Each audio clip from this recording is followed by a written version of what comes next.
Olá, boa tarde. Olá, amigos e amigas, boa tarde. A chuva deu uma trégua, mas bairros continuam alagados e muitos moradores ainda estão fora de casa. São famílias que perderam tudo na enxurrada. A repórter Manuela Machado vai atualizar para a gente agora as informações sobre os transtornos e os prejuízos aqui no estado. Manu, boa tarde para você. Boa tarde, Bruna. Boa tarde, George. Boa tarde a todos. Isso mesmo, muita gente, apesar do sol, né? Faz até calor aqui na capital, uma média de 28, 29 graus. Mas apesar do sol, muitos moradores ainda sofrem com as consequências das chuvas. De acordo com o último levantamento feito pela Defesa Civil Estadual, são mais de 4.500 pessoas ainda fora de casa. Nós estivemos hoje pela manhã no município de Cariacica. Lá, de acordo com a Defesa Civil, são 44 pessoas desabrigadas. Essas pessoas estão em um abrigo no bairro Vila Rica e também são aí quase 200 pessoas desalojadas. Ou seja, moradores, né, que precisaram ir para a casa de amigos ou de parentes. Nós estivemos nesse abrigo hoje pela manhã lá em Vila Rica. Vamos acompanhar na reportagem.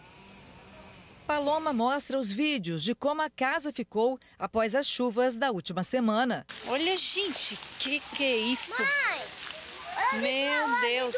A dona de casa mora há 5 anos em Vila Rica, Cariacica, com o marido e o filho Kaique, de 4 anos. O bairro é um dos mais afetados pelos alagamentos. Perdemos tudo, moça. Voltar até que dá, né? Mas pelas condições que tá lá dentro, é uma faxina praticamente que tem que fazer. É muito galhos de árvore que tá lá dentro, né? Móveis estão tudo distorcido. É, só Deus mesmo. Paloma está há 7 dias neste abrigo, organizado na Escola Municipal Valdeci Cesário, no bairro Vila Rica. A Roberta também está no abrigo com a família. Ela tem 19 anos, é mãe de um menino de 2 anos e está grávida de 4 meses. Perdeu tudo, incluindo o enxoval do bebê. Eu nunca imaginei que lá entraria água, nunca mesmo. De todas as enchentes, essa eu não foi a pior, porque eu fiquei sem nada, entendeu? As coisas do neném. A única coisa que eu consegui salvar foi só o documento mesmo. Em Nova Esperança 2, o muro desta residência caiu. Os moradores estão com medo de permanecerem no local. Situação vivida por quem está em áreas de risco ou pontos de alagamentos. De acordo com a Defesa Civil aqui do município de Cariacica, com as chuvas dos últimos dias, mais de 25 mil moradores foram prejudicados. Deste número, 44 estão desabrigados e quase 200 desalojados, ou seja, tiveram que ir para a casa de amigos ou parentes. E também uma das causas de tantos alagamentos é que o nível dos rios que cortam o município aumentou muito devido às chuvas. O solo ainda está muito saturado, encharcado, ainda existe probabilidade de movimentação de solo. Então, a partir do momento que a nossa equipe vai até o local e orienta, a pessoa que solicitou a nossa equipe deve sair do imóvel e ir para o local seguro, seja casa de parentes ou casa de abrigo. Além da ajuda dos órgãos públicos, quem sofre com as perdas conta com a solidariedade da população. Quando a ficha cai mesmo, né, é doloroso, porque só de saber que eu perdi tudo e que vai ser difícil para me conseguir no final de ano. Assim, fiz os planos, entendeu? Eu fiz muitos planos para esse final de ano. Eu tenho fé em Deus que eu vou conseguir, então assim, se alguém puder estar me ajudando, vou ficar muito grata. Acompanhamos aí o apelo da Roberta, né, que tem 19 anos, grávida de 4 meses, com um filho pequeno, mora com o marido e ela não tem condições, a casa dela ainda ela não pode voltar para a residência. Assim como ela, outros moradores passam por essa situação e precisam aí realmente da ajuda de todos, né? Quem pode contribuir, qualquer ajuda é bem-vinda. Mas tem aqueles moradores que a água invadiu a residência, ficou com a casa alagada, mas agora com essa trégua da chuva, esses moradores voltaram, estão limpando as residências e querem retornar aos poucos à rotina. Vamos acompanhar também na reportagem. Em 3 dias que a água saiu da casa da dona Dorcelina, mas ainda tem lama em vasilhas e copos. O que já foi limpo está tomado de umidade. Começar a limpeza, né? Porque, vamos supor que a água agora que parou, né? Mas só que falar que vai chover o dezembro inteiro, não sei nem se vai adiantar, né? A Judislene é filha da dona Dorcelina e mora no mesmo terreno. A casa dela e de uma irmã também foram atingidas pela água. Quando a gente levantou, a água estava ainda um pouquinho. Em questão de 20 minutos a 30 minutos, a casa já estava pegando na minha cintura. Então foi algo muito rápido, não deu para a gente tirar muita coisa. Elas estão com mais 18 pessoas, muitas crianças, se abrigando na casa de parentes. A gente está se mutuando na casa de cima, que é a casa do meu irmão. Assim como a família da Judislene, mais gente está desalojada devido às chuvas. Aqui no Espírito Santo, mais de 4.500 pessoas estão fora de casa. E quanto mais chuva, maior a preocupação com a água subir de novo. Bem preocupante, a gente não dorme. Essa noite retrasada mesmo, uma chuva bem grossa, né? Eu quase não dormi, porque eu fico preocupada, a gente encher de novo e no outro dia tem que trabalhar. A gente que trabalha de carteira assinada, a gente não pode ficar faltando. Também em Novo Horizonte, a Eleni colocou na calçada o que era o guarda-roupas da mãe. Os vizinhos socorreram, né? Graças a Deus estavam aí. Aí eles chegaram, recolheram, ajudaram a tirar os móveis de dentro de casa, colocamos tudo no quintal para não molhar, né? Mesmo assim, perdeu algumas coisas. As chuvas também vêm causando prejuízos ao longo da semana em Viana. 6 bairros estão recebendo atenção especial da Prefeitura na limpeza. Já na Serra, também há registros de ruas alagadas. Com a casa praticamente vazia, o morador se vê abandonado. É muito triste. Eu acho que isso aqui poderia ser diferente. Eu acho que daria para fazer diferente se realmente houvesse um investimento da prefeitura ou até do estado também ajudar, né? Se houvesse um investimento real, isso aqui acho que mudaria essa situação. E é importante, né, reforçarmos aí, ajuda, quem puder ajudar essas famílias que perderam praticamente tudo dentro de casa, essas pessoas que querem recomeçar essa rotina aí diária, mas dentro da casa delas, né, que não tem coisa melhor. Então, quem puder ajudar, é só entrar em contato aí com cada prefeitura, cada município, procurar também escolas, igrejas, que tem muita gente sendo solidárias, né, nesse momento tão difícil. E também, caso chova no final de semana, é importante ligar para a Defesa Civil, aqueles moradores aí que vivem em área de risco. Eu volto com vocês. Valeu, Manuela. Obrigado aí pelas informações. Difícil a situação mesmo com o sol, né? Muito mesmo. Demora muito a secar, né? E aí a previsão daqui a pouco é de mais chuva, a pessoa fica nessa preocupação, como a moradora falou, né? Como é que vão ser os próximos dias? Nem conseguiu recuperar o que está em casa, já fica preocupada aí com os próximos dias. Tensão total. Valeu, Manu. Obrigado pelas informações. Olha, gente, a trégua na chuva fez aumentar a procura pelo serviço Papa Móveis. O Luciano Rosetti mostra esse trabalho que as prefeituras oferecem. Pois é, Luciano, vai para o lixo o que muitas famílias levaram anos para conquistar, não é isso, meu amigo? Boa tarde para você.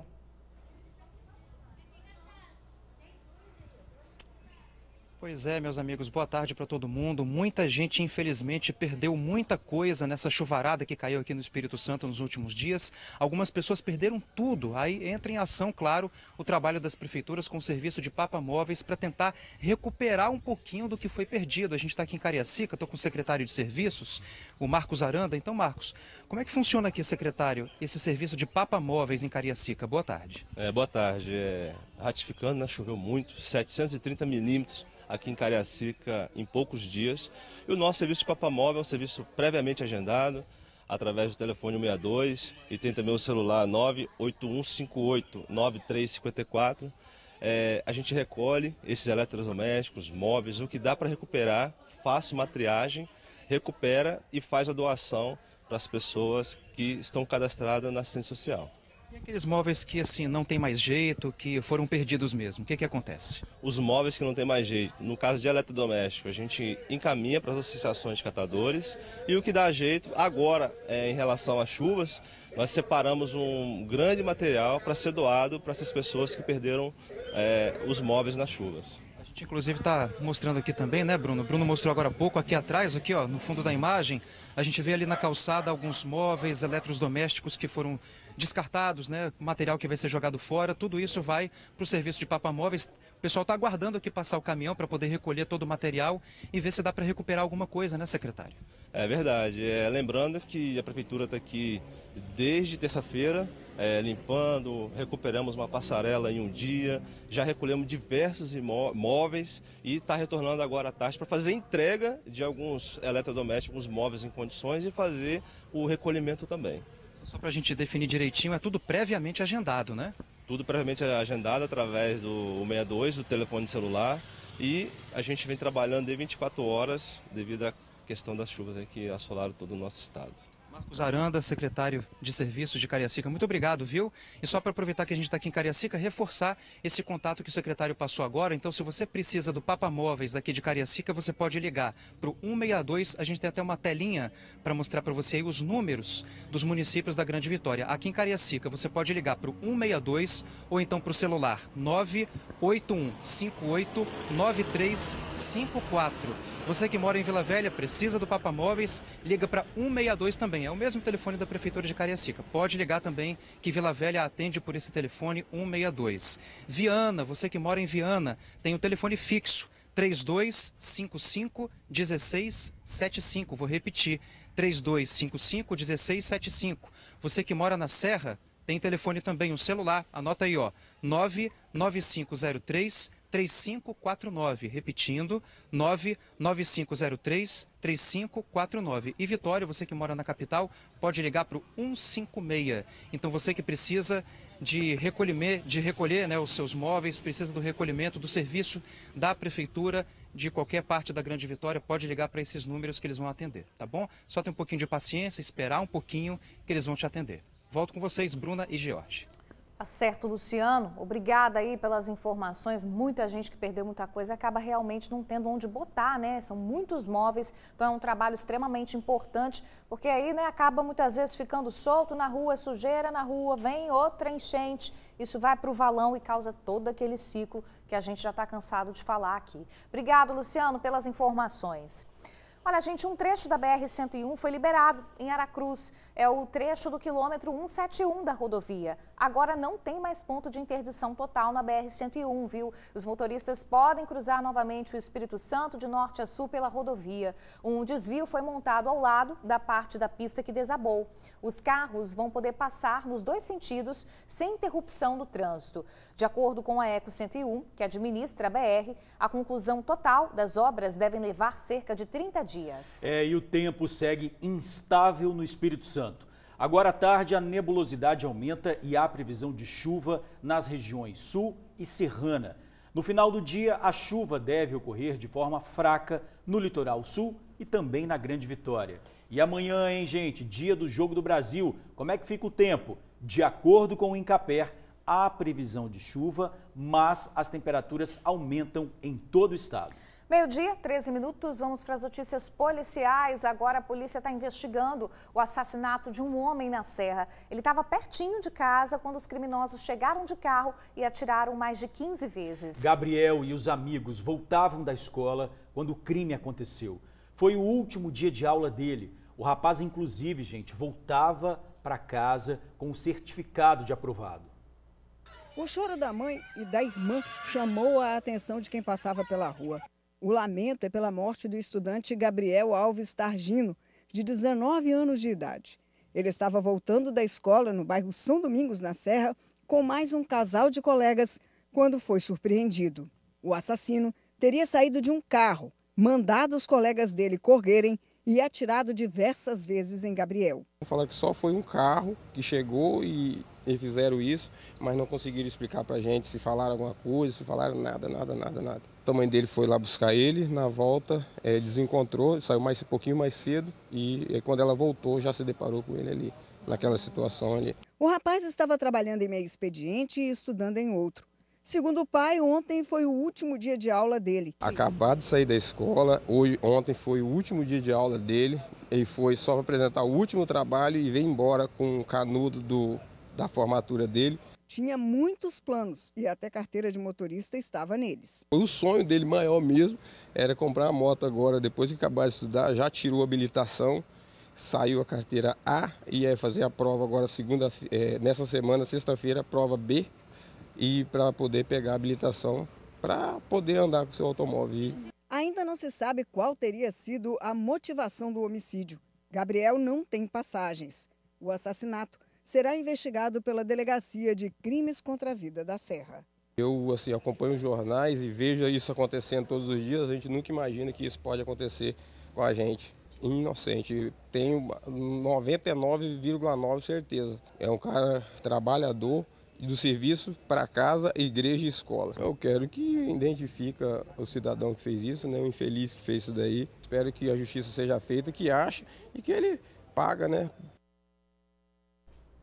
A Polícia Civil informou que o caso está sob investigação da DHPP da Serra e os suspeitos do crime ainda não foram presos. Foi condenado a 27 anos de prisão o acusado de matar jovem no dia do aniversário dela. Evelyn Bernardo de Oliveira tinha 20 anos quando foi assassinada com um tiro na cabeça. O crime aconteceu no Morro da Garrafa, em Vitória. Após o crime, a jovem foi deixada sangrando na unidade de pronto atendimento do bairro. O homem saiu correndo sem se identificar. Dias depois, o companheiro da vítima, Felipe Martins Amorim, se entregou à polícia e alegou ter sido um acidente. Ele não foi preso no dia, mas a prisão foi decretada um mês depois.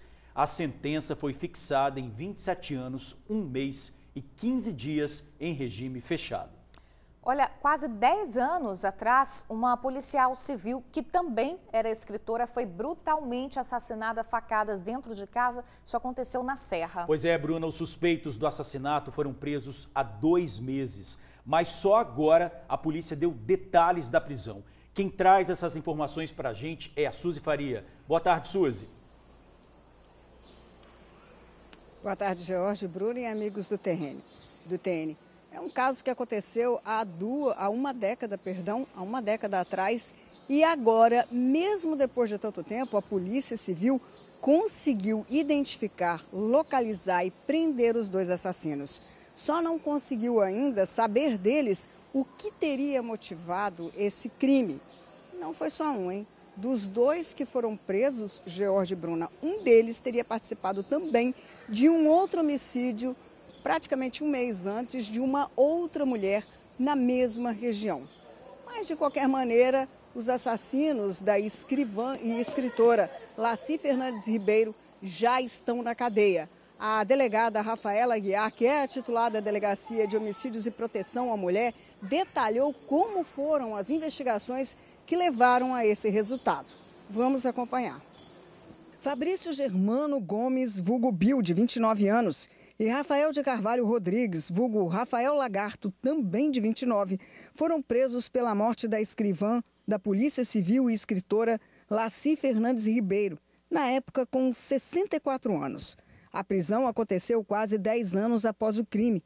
Laci foi morta a facadas dentro da própria casa, em Nova Carapina, na Serra. O crime aconteceu em janeiro de 2013. O corpo seminu foi arrastado e deixado no 2º andar da casa, no terraço. O caso teve grande repercussão à época e logo se ventilou que o namorado de Laci poderia ser o autor do crime, o que foi descartado pela investigação. Você deve estar se perguntando como a polícia conseguiu, depois de quase 10 anos, identificar e prender os assassinos da escrivã Laci Ribeiro. De acordo com a delegada, 2 questões foram fundamentais. A primeira, a prova testemunhal. É que muitas pessoas que depuseram lá no passado refizeram o depoimento contando a verdade do que de fato aconteceu. A outra é o DNA. Apesar dos assassinos terem limpado o local do crime, foi encontrado sangue no quarto da escrivã. E esse sangue, guardado por tanto tempo, conseguiu identificar o assassino. No dia em que foi morta, Laci reagiu. O único disparo que efetuou com a própria arma pegou em Fabrício. Ela acordou, já estava se preparando para tomar um banho, quando ela ouviu que tinham arrombado a porta. Nisso, por ser uma policial, ela se valeu da sua arma de fogo para ver o que estava acontecendo. Foi a hora que ela alvejou o Fabrício e aí acabou que os 2 conseguiram pegá-la e acabaram desferindo os golpes fatais nela. Então, ela ainda tentou lutar. A delegada explicou que Fabrício ofereceu serviço de capina para observar a vítima e depois cometer o crime junto com Rafael. Ele também é responsável pela morte de uma outra mulher na mesma região. Maria Ramos, de 45 anos, foi morta no dia 10 de dezembro de 2012, 23 dias antes do assassinato da escrivã. De acordo com a delegada, a motivação para os 2 crimes ainda é desconhecida. Tudo foi muito de acordo, usaram o mesmo modus operandi, Um deles praticou o serviço de capina no quintal dessas vítimas. Observaram, viram que elas eram mulheres, moravam sozinhas, em tese eram vulneráveis. Foram desferidas diversas facadas no corpo das duas vítimas. Então, esse ano, nós conseguimos desvendar tanto o homicídio da Laci quanto o homicídio da Maria Ramos. Os dois, nos seus interrogatórios, eles simplesmente negam tudo e falam que só conheciam a vítima depois que foi noticiado na TV. Então, eles negam que a conheciam no bairro, eles negam tudo. Então, a motivação para a gente fica uma coisa muito difícil, porque ela é subjetiva. Então, o que a gente tem certeza é eles praticaram o homicídio. Você vê que importância, Jorge, Bruno e amigos do TN, do DNA. Um resquício de sangue que foi encontrado dentro do quarto, que foi aí arquivado pelos peritos, hoje conseguiu ser utilizado e provar que um assassino estava no local do crime, porque a investigadora, no momento em que tentou reagir à abordagem dos dois, conseguiu efetuar um disparo e ferir um deles. Olha só a importância dessa tecnologia fazendo mais um crime ser solucionado. De acordo com a delegada Rafaela Aguiar, com a prisão dos dois se solucionam 2 crimes, 2 casos, como nós dissemos aí na reportagem.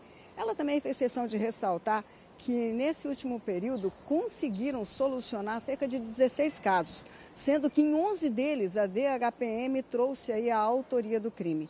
Nesse caso da escrivã, mesmo após tanto tempo, traz tranquilidade à família na elucidação desse crime tão violento como aconteceu. Falta agora os acusados, né, desse assassinato dizerem por que mataram. Se entraram com a intenção de roubar ou se a intenção era outra. É com vocês aí no estúdio. Tá certo, Suzy. Obrigada aí pelas informações, viu? O crime bárbaro chocou realmente a todo o estado. Olha só, 2 suspeitos de roubar coletivos em Linhares foram presos. Veja aí as imagens dos homens invadindo os ônibus e abordando os cobradores. São pelo menos 3 ações. A dupla sempre age junta. Gideão Batista da Cruz, de 40 anos, e o Biratã Nogueira Pimenta Marçal, de 26, foram identificados e presos pela polícia. O Biratã está internado no hospital por tentar roubar a arma do policial na hora da prisão. Ele acabou levando um tiro. Há um terceiro suspeito que está foragido e que se chama Benildo da Costa Domingos, de 35 anos. Quem tiver informações pode ligar para o Disque Denúncia 181, não precisa se identificar. Vamos falar agora do protesto contra o corte de verba nas universidades federais. Estudantes da UFES começaram o dia com manifestação. Vamos conversar então com a repórter Manuela Machado. Ô Manuela, a universidade suspendeu as atividades? É com você. Bruna, sim, as aulas estão suspensas hoje e os alunos ainda não sabem quando que retornam às salas de aula. Isso devido ao corte do governo federal, somente aqui na UFES, no Espírito Santo, são 6 milhões de reais. Isso benefício, auxílio aos estudantes, alguns estudantes, né, quase 5.500 estudantes aqui do Espírito Santo, que podem ser prejudicados. Nós vamos conversar agora com a Maria Isabel, que ela é estudante de Geografia e também é representante aqui dos estudantes que estão em protesto desde cedo, fechando a entrada aqui da UFES. Qual o objetivo de vocês, né, com esse protesto? Então, essa paralisação dos estudantes que está acontecendo nos 4 campos da universidade é uma forma de chamar a atenção da comunidade externa para o que está acontecendo aqui dentro, né? Com os cortes que a gente vem sofrendo, a gente sofreu tanto nesses 4 anos com inúmeros cortes, né, na educação, agora afeta as nossas bolsas. Então a gente tem pesquisador, tem estudante que não está recebendo. Então imagina você aí de casa que trabalha o mês todo para poder receber seu salário e chega no final do mês seu salário não cai na conta. É o que está acontecendo com os estudantes e com os pesquisadores. Os pesquisadores ficaram o mês inteiro produzindo aqui dentro da universidade e não receberam pela produção. E muitos deles têm a sua renda só nisso, né? Então, o auxílio estudantil, que é a permanência dos estudantes com a moradia, com a passagem. Sem dinheiro da passagem, a gente não tem como vir para a universidade. Você é um exemplo. Exatamente, eu não tenho condições de arcar com a minha passagem para poder vir para a universidade. Tem estudante que vem do interior que não consegue arcar com o aluguel. Então, a gente tem agora diversos estudantes endividados que não têm condições de continuar na universidade. Como é que você estuda preocupado se vai ter comida, se vai ter local para dormir, se amanhã você vai ter sua casa? Por enquanto, nenhum retorno. Nenhum retorno, assim. A reitoria está em diálogo, né, com o MEC, junto com a Andifes, a União Nacional dos Estudantes também está nessa pressão para poder ter a liberação desse recurso e que os estudantes possam receber logo as suas bolsas. A gente quer saber cadê a nossa bolsa, cadê nosso auxílio. Bom, obrigada Maria Isabel Cardoso, que é estudante de Geografia e também representante dos alunos aqui da UFES. E a reitoria, ela se pronunciou através de nota. Disse o seguinte, que a administração central da UFES comunica que devido a esses bloqueios, os acessos realmente no campus de Goiabeiras e também em Maruípe estão impedidos, então as atividades estão canceladas, suspensas nesta quinta-feira. E não tem ainda também, não sabe quando que essas aulas retornam. Em Alegre e em São Mateus, os setores que estiverem impedidos de realizar suas atividades, devido também aos bloqueios, não terão atividades. E ainda faz um alerta à Pró-Reitoria da Gestão de Pessoas, orienta os servidores sobre o registro da frequência, a importância desse registro da frequência aqui na Universidade Federal do Espírito Santo. Eu volto com vocês aí no estúdio. Ô Manu, só para confirmar então, não sei se a representante está do seu lado, eles só vão liberar as entradas da universidade quando o pagamento for feito, é isso? É isso, e ainda não tem previsão, os alunos não sabem quando que eles terão um retorno positivo. Por enquanto, a intenção é permanecer aqui. Tá bom, Manuela, obrigado aí pelas suas informações. Olha, gente, que notícia muito triste. Uma menina de 5 anos morreu afogada em uma banheira de hidromassagem em Santa Maria de Jetibá. A criança teria tido o cabelo sugado pela válvula da banheira no momento em que tomava banho com outra criança em casa. Segundo familiares, ela estava sob os cuidados da babá, que teria ido à sala e quando voltou, já encontrou a criança desacordada. Muito triste, hein? A criança deu entrada no Hospital de Concórdia de Santa Maria, onde os médicos tentaram reanimá-la por várias vezes, mas sem sucesso. A gente está sempre trazendo, né, esse assunto aqui, o perigo, né, das piscinas, banheiras, enfim, criança realmente, você pisca, a criança cega a gente, olha aí, 1 minuto de descuido, infelizmente, uma morte trágica aí dentro de casa, numa banheira. Muito triste. A gente já falou também na questão da piscina, né? Tem que saber onde fica a bomba. Isso. Todo mundo tem que saber onde fica a bomba para casos assim, quando aconteçam, você já vai e desliga. Não fica sugando o cabelo. Exatamente. Às vezes você não tem nada para cortar o cabelo, é muito mais rápido fazer dessa forma. Isso aí. Olha só, a gente muda agora um pouco de assunto. O grupo de indígenas venezuelanos que desembarcou em Vitória em agosto e foi abrigado pela prefeitura resolveu deixar o estado. Olha, ontem à noite, de repente, eles saíram do abrigo, entraram em táxis e seguiram para a rodoviária de Vitória. Quem vai explicar direitinho isso pra gente é a Suzy Faria. Suzy, para onde eles estão indo agora, hein? Jorge, eu estive conversando com o cacique Rubem e ele me disse inicialmente que o ponto de chegada seria a cidade de Juiz de Fora, em Minas Gerais. Depois, na entrevista, ele disse que ainda estão pensando, estão avaliando, mas de acordo com a Prefeitura de Vitória, assim que eles manifestaram o interesse de não mais permanecer na capital, demonstraram o interesse de ir para a cidade mineira e assim foram conseguidas aí a passagem para o grupo, que de acordo com o cacique seriam de 29 pessoas, deixarem a capital para essa cidade mineira. E olha, mala e cuia. O Alex vai mostrar para vocês aí agora. Eles saíram ontem à noite do abrigo onde eles estavam, de acordo com a informação que eu recebi aqui, em 9 táxis, vieram para cá, já deixaram material aqui, ó, tudo certinho. Vocês podem ver que tem até tanquinho que eles vão levar, né? Uma carga um pouco mais volumosa, maior. Já deixaram todo o material aqui e, de acordo com o cacique Rubem, a viagem que eles têm vai ser somente por volta das 8 horas da noite. Eu conversei um pouco com ele e vamos acompanhar aí a explicação que ele deu para deixar a capital e tentar aí a sorte em outro lugar. Vamos acompanhar. Hoje, 8 horas da noite, já vamos sair dessa aqui. E para onde vocês vão? nós vamos ir cidade, qualquer cidade. Parece que o interesse de vocês era Juiz de Fora? Ainda nós não sabemos que cidade nós vamos chegar. Então o senhor deixa Vitória por essa questão de não ter uma casa que a prefeitura disponibilizou pela enchente também. Aí foi a gota d'água. A água saiu de banheiro, de cocô, água de cocô.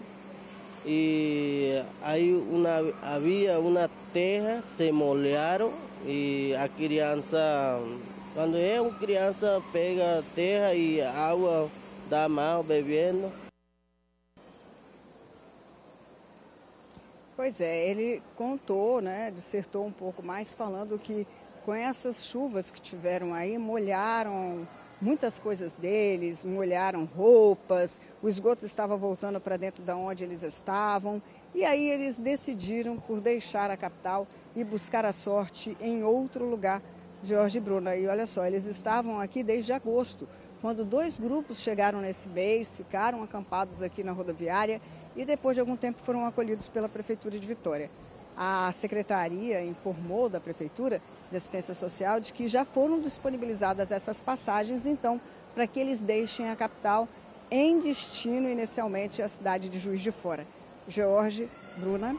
A gente acompanhou a chegada, né, dos indígenas. É um problema social difícil de resolver mesmo. Bem polêmico, né? Muito complicado. Suzy, obrigada aí pelas informações, viu, minha amiga? A gente volta a falar da chuva, né, e continua vem atingindo o Espírito Santo e vem, claro, causando prejuízos também para os produtores rurais. Na Ceasa, gente, alguns produtos tiveram redução na oferta. Por exemplo, o alho, 91% de redução.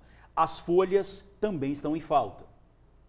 Depois da tempestade, vem a bonança. Bom, pelo menos é isso que o produtor rural espera, né? Amigão, conseguiram chegar hoje aqui tranquilo? Foi de boa? Deu para chegar sim.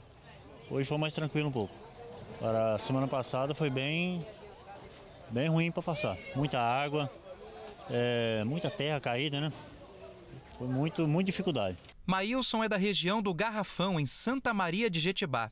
Na semana anterior foi uma luta para chegar aqui na Ceasa e quando finalmente conseguiu, ficou preso aqui durante dias. Quarta-feira mesmo, ficamos presos aí, até na sexta-feira não conseguimos ir embora. Não deu para... Ah, vocês ficaram presos aqui? Presos, não tinha como ir embora porque Santa Leopoldina, Mangaraí, tá tudo alagado, né?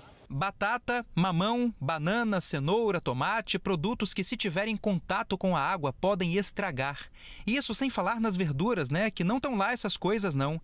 Mas para aproveitar a estiagem, o produtor tem que trabalhar com aquilo que tem. Minha amiga, como é que tá trabalhar hoje aqui na Ceasa? Como é que tá o serviço de vocês?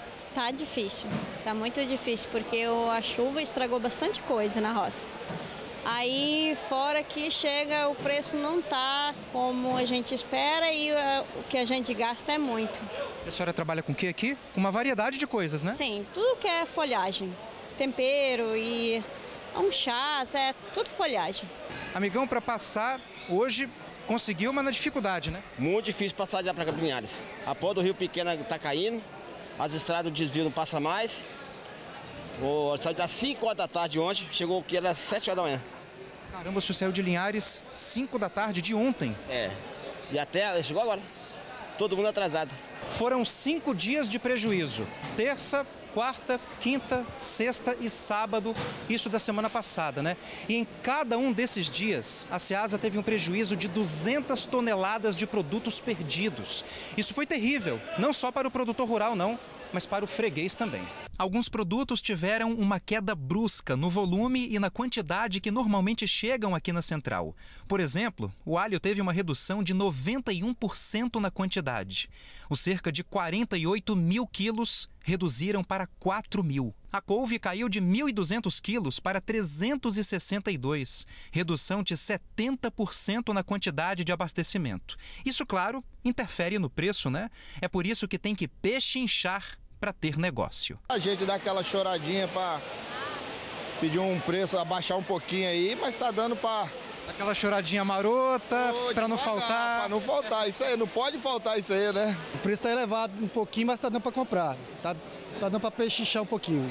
O diretor operacional da Ceasa lamenta os prejuízos, mas garante que apesar da redução, não vai ter falta de abastecimento. Os produtos que mais sofreram perca foram o tomate, a banana, a melancia, a cebola, a cenoura. Por quê? Porque são produtos que não podem molhar. As folhagens também estão faltando muito, mesmo vendo com muita chuva, estão faltando também. Mas a gente queria até deixar esclarecido para a população, mesmo faltando todos esses produtos, que desabastecimento nós não vamos ter. Nós não estamos com desabastecimento, não está faltando produtos. Os produtos que estão faltando são aqueles que não conseguiam chegar até o Ceasa, mas já começou a normalizar. Bom ouvir isso, né? Começou a normalizar. Verdade. A seguir, ponto facultativo em repartições públicas amanhã, dia de Jogo do Brasil. As informações já já. E veja ainda, menino de 13 anos que estava desaparecido é encontrado morto. Idoso fica ferido ao urinar em porta de banheiro de terminal. Ele foi abordado pelo segurança. Fique com a gente já volta. Estamos de volta agora 12h37. Um menino de 13 anos que estava desaparecido em Água Doce do Norte foi encontrado morto. O corpo de Vinícius André Gomes estava perto de um rio da cidade. O menino estava apenas de cueca, mas não havia sinais de violência. Vinícius estava desaparecido desde a última terça-feira, quando, segundo familiares, saiu para jogar bola com amigos e não voltou mais. O caso mobilizou os moradores da localidade de Vila Esperança, que se uniram para ajudar nas buscas. O Corpo de Bombeiros foi acionado para as buscas, mas a família de Vinícius foi quem encontrou. A Polícia Civil informou que o caso está em investigação e foi registrado como morte a esclarecer. Atenção, aposentados. Quem começou a receber o benefício entre 1999 e 2019 vai poder pedir a revisão do valor pago pelo INSS, viu? Mas tem que ficar atento às regras. O seu Agmar é engenheiro e se aposentou em 2002, mas só com o salário que recebe do INSS não dá para bancar todas as contas da casa.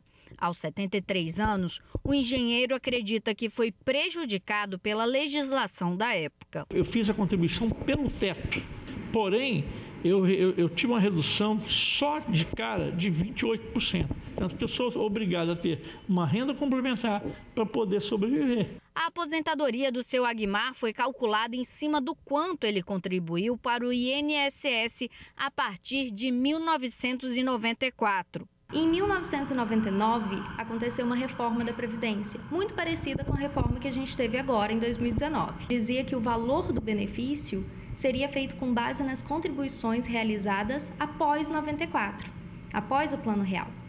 Então, os trabalhadores que tinham salários maiores antes dessa data, antes de 94, ou que tinham contribuído com maiores salários nessa data, foram prejudicados. Recentemente, uma decisão do Supremo Tribunal Federal permitiu uma revisão de benefícios chamados de para a vida toda. Como a regra de transição não poderia ter prejudicado ninguém, o STF agora deu o direito de escolha entre qual regra o segurado deveria ter utilizado naquela época para que ele tenha o melhor benefício, no melhor salário possível. Para muitas pessoas, a regra utilizada de salários após 94 foi muito melhor mesmo.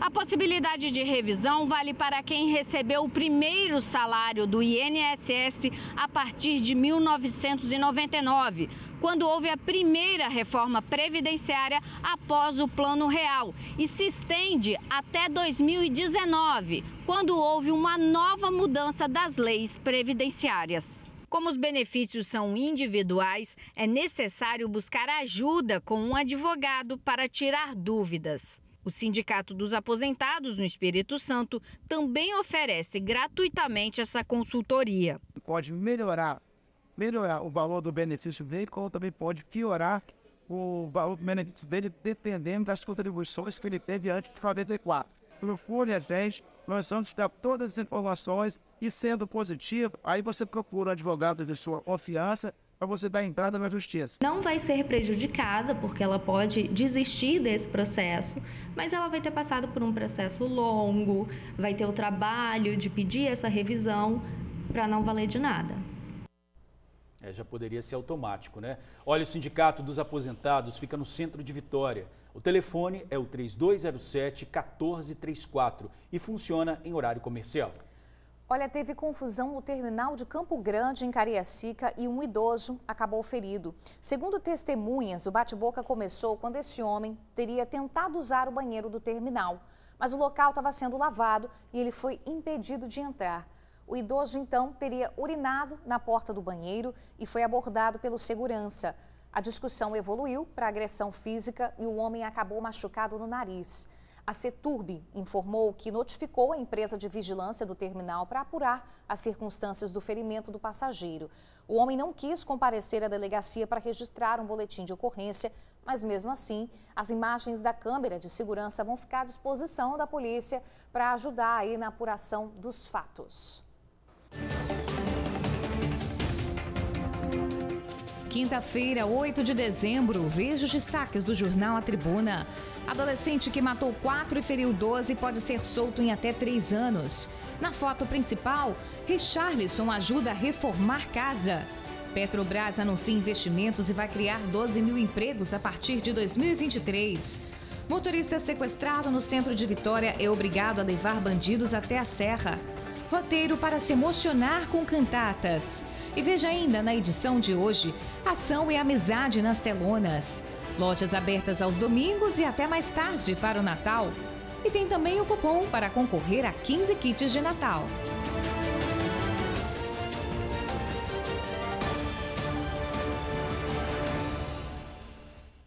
Um cachorro foi resgatado pelos bombeiros depois de 18 dias preso em um penhasco em Santa Teresa, no noroeste do estado.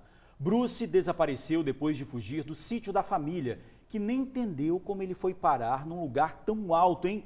Foram dias de angústia até que os bombeiros montaram a operação para resgatar o animal. Uma tarefa nada fácil, tá? O Bruce chegou a despencar de uma pedra e estava bem fraquinho. Felizmente, mais um resgate com um final feliz, né? O Bruce foi adotado há 5 anos e é o xodó da família. Parabéns aí para os bombeiros, que o Bruce não seja tão danadinho mais assim, pois né? É, Fujão foi parar longe pra caramba, né? Meu Deus, ainda bem que terminou tudo certo. Agora, olha só, ponto facultativo em repartições públicas amanhã, dia de jogo do Brasil.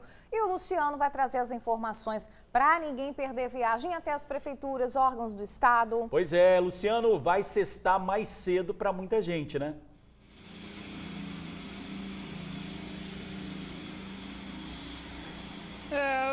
Tô sabendo disso não, pra mim não, eu vou ter que trabalhar, né? Eu e vocês, né? Todos nós vamos trabalhar. Mas brincadeiras à parte, gente, vai sextar com folga pra muita gente, viu? Começando por Vitória, começando pela capital, o que Vitória vai fazer? Bom, repartições municipais vão funcionar de 7 às 11 da manhã. Agora, escolas, como é que serão as aulas? De manhã, aulas de 7 às 11 da manhã. De tarde, não vai ter aula em Vitória. Atravessando a ponte agora, indo para Vila Velha, serviços essenciais e emergenciais como PAs, hospitais, vão funcionar normalmente. Escolas, as aulas, como serão? Serão produzidas atividades não presenciais, viu? Os alunos de Vila Velha, da rede municipal pelo menos, farão atividades em casa. Coisa boa, né? Repartições municipais. Os servidores públicos vão ter que compensar suas horas não trabalhadas. E como é que vai ser essa escala de compensação? Cada chefe de cada setor vai passar para o seu funcionário. Viana se deu bem, viu? Porque hoje seria feriado em Viana, né? Dia da padroeira da cidade, Nossa Senhora da Conceição. Então hoje seria feriado em Viana. O feriado foi transferido para amanhã, dia do jogo. Só funcionam mesmo os serviços essenciais. Viana se deu bem, viu? Serra, serviços essenciais também serão mantidos na Serra. Escolas, as aulas, como ficam? Existem 2 opções para as instituições de ensino. Ou libera todo mundo, né, todos os alunos, e repõe as aulas depois, ou então a criançada, a meninada, assiste o jogo mesmo na escola, na quadra, enfim, nas dependências da escola, né, no refeitório, enfim. Então tem essas 2 opções, ou libera todo mundo e repõe depois, ou então todo mundo assiste o jogo na escola mesmo. Cariacica, finalizando. Serviços essenciais vão ser mantidos, não vai ter aula aqui em Cariacica. Nenhuma escola municipal de Cariacica vai abrir amanhã, dia do jogo. Os servidores públicos vão ter que repor as horas perdidas mais tarde. E como é que está a escala, Demó? Essa escala dos dias e horários que serão repostos, né? Estão todos ali no site da Prefeitura. A Prefeitura vai passar tudinho. Então, quem vai trabalhar na Prefeitura vai ter que repor as horas depois. Bom, eu e vocês, todos nós aqui trabalharemos. Estaremos aqui juntinho com o amigo do TN, né, pessoal? Volto com vocês, Bruna e George. Isso aí, Luciano. Estaremos aqui e vamos começar o nosso jornal mais cedo amanhã, 11h30, tá, gente? Obrigada aí pelas informações, meu amigo. Bom trabalho pra gente. Vamos falar agora dos ataques nas escolas de Aracruz. O último boletim divulgado pela Secretaria de Saúde do Estado mostra que 2 professoras continuam internadas. Uma de 51 anos está estável em enfermaria e a outra de 37 também estável em leito semi-intensivo. No Hospital Infantil de Vitória está a estudante de 14 anos que apresenta estado de saúde estável e foi levada para o setor de semi-intensivo. Lembrando que saiu ontem a sentença do responsável por essa tragédia que matou 4 pessoas. O estudante de 16 anos vai cumprir 3 anos de internação, conforme prevê a lei. Agora, Bruna Maria tem um recado para a gente. Chegou a hora de falar do Capixaba Cap do próximo domingo. Tem premiação imperdível na semana especial. São R$500 mil em prêmios. Tem 20, 25 e 30 mil reais do primeiro ao terceiro prêmio. E no quarto prêmio tem R$400 mil de uma só vez. E ainda tem 20 giros de R$1.250. Tudo com dupla chance de ganhar. Não dê bobeira, né? Compre vários Capixaba Cap e concorra a R$500 mil em prêmios no próximo domingo. Aponte o seu celular para esse QR Code aqui. Compre agora ou vá num ponto de revendas aí, pertinho de você, e garanta vários títulos. Lembre sempre de informar seu CPF e telefone quando for comprar seu título, tá bom? É uma forma do Capixaba Cap te identificar mais rápido. Então presta atenção, não disse que eu não avisei, hein? Tem R$500 mil em prêmios no Capixaba Cap do próximo domingo. Ao adquirir este título, você pode contribuir com a Vitória Down. Capixaba Cap, custa pouco sonhar.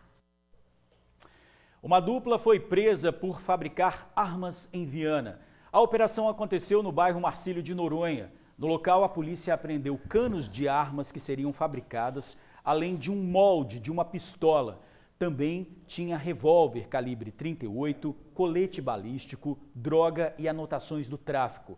Segundo a polícia, cada arma de fogo era vendida por R$3 mil. Grupos criminosos da região seriam os compradores. Os suspeitos, de 21 e 22 anos, foram autuados por tráfico de drogas, porte ilegal de arma de fogo e receptação e foram levados para o presídio. Para quem tem crianças de 6 meses a 3 anos e estava ansioso aí pela vacinação, agora é o momento. Pois é, Bruna, a Pfizer Baby, que antes era só liberada para quem tem comorbidades, agora está liberada também para todas as crianças. Nas fotografias, o papai Renato aparece com os filhos. O Renan, que tem 4 anos, e a caçula, a Maitê, essa lindeza aí, ó, que já tem 11 meses. Basicamente, está todo mundo imunizado, né, Renato? Já tomei todas as doses da vacina Covid. Tenho um filho de 5 anos, Renan. A gente já deu a primeira dose, vai dar a segunda. E uma filha de 10 meses, que é chamada Maitê. Tá faltando a Maitê, mas olha só, isso pode mudar. É que a Secretaria de Saúde liberou a Pfizer Baby para todas as crianças a partir de 6 meses a menores de 3 anos. Antes, nessa fase, o imunizante estava restrito às crianças com comorbidades. Nós estamos abrindo as vagas para todas as crianças nessa faixa etária, limitado ao número de doses que nós temos disponíveis, que é um pouco menos de 4 mil, que nós estamos deixando uma reserva técnica ainda para as crianças que, porventura, têm uma comorbidade que ainda não procuraram serviço. Por que nós fizemos essa alteração? Porque até ontem apenas 272 crianças foram receber essa dose nos nossos serviços de saúde. E para tirar qualquer dúvida, a especialista confirma: vacina sim. Foi uma decisão acertada. É necessária a vacinação de crianças pequenas, maiores de 6 meses. A gente já estava ansioso por essa liberação. E primeiro com crianças de 6 meses a 3 anos com comorbidade. E agora a gente espera ansiosamente que as crianças de 6 meses a 3 anos sem comorbidade tenham acesso à vacina. A vacina é necessária, principalmente quando a gente está falando de Covid, ainda mais num momento como esse em que os números estão aumentando no nosso estado. Só para você de casa ter uma ideia, nesse início do mês de dezembro, nesse iniciozinho, 11 mil pessoas já testaram positivo para a doença. Outro alerta vale para a presença de subvariantes. Além da BQ1, outras 5 já foram encontradas aqui no estado. Também a XBB1 e a BE9 também são outras subvariantes da Omicron e que, segundo constam os estudos relacionados aí no mundo e também aqui no Brasil, onde ela circulou, elas têm sim uma capacidade de transmissão mais acentuada e também de escape vacinal. Copa tá aí, né? Aglomeração, festas de final de ano, por isso todo cuidado é pouco e vacina também é necessária, hein? A testagem também tá aí, não deixe de ir.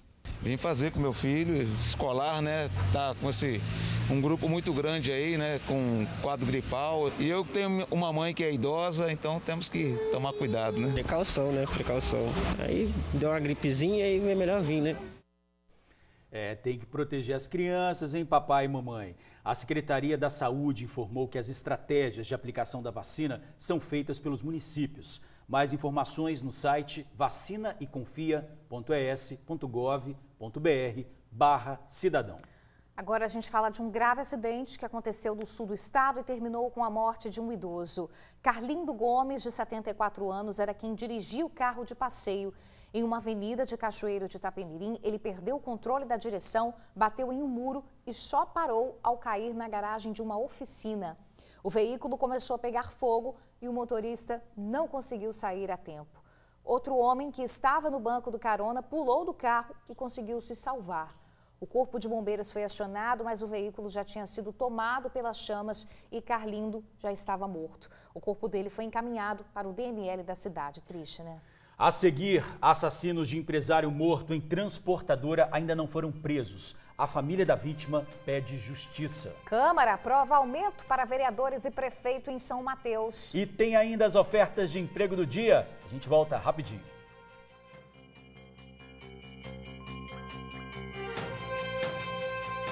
TN1 de volta e com apelo de uma filha que perdeu o pai para a violência.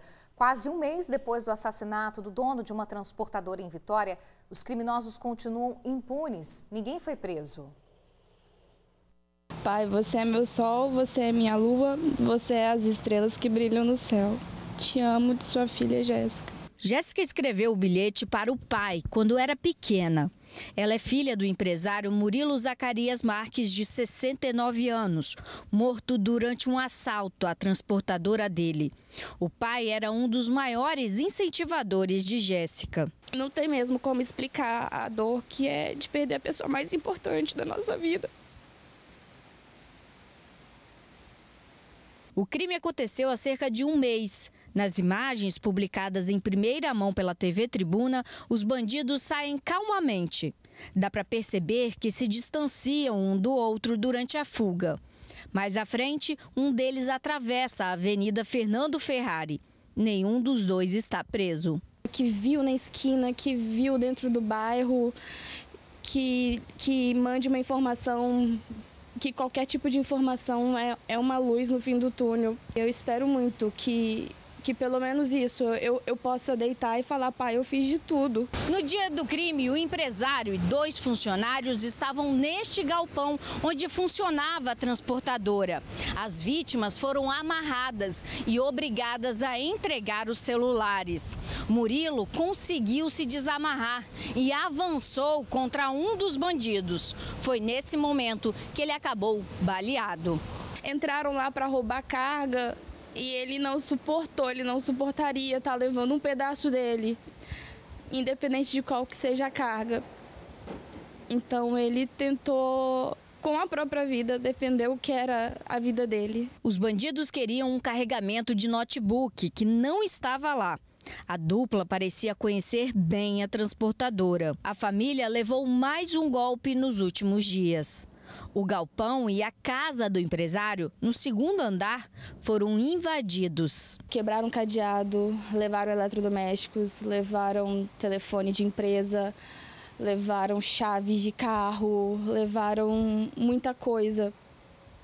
Então a gente não teve paz, não teve um minuto de paz. Em meio a tanto sofrimento, Jéssica faz um apelo por informações sobre os assassinos do pai. É tudo que eu tenho. É pedir que qualquer tipo de informação possa ligar para o 181. Essas pessoas saíram andando. Essas pessoas, elas não pareciam estar arrependidas. A polícia diz que as investigações desse crime estão em andamento. Detalhes não serão divulgados no momento. Denúncias podem ser feitas ao 181. O ano de 2022 ainda nem acabou e em São Mateus, os vereadores já estão de olho no aumento salarial de 2025 e ontem eles aprovaram o reajuste. A remuneração vai saltar de R$ 7.000 para R$ 12.000 por mês. Apenas 2 vereadores votaram contra o aumento. Não para por aí não, tá? Nessa mesma sessão ficou definido que já a partir do próximo mês, o salário do prefeito da cidade passa de R$ 11.900 para R$ 20.000. Eu queria saber se o salário dos servidores também vai quase dobrar, né? O reajuste foi de quase 70%, gente. Por fim, os secretários deixam de receber R$ 6.000 para receber R$ 10.000.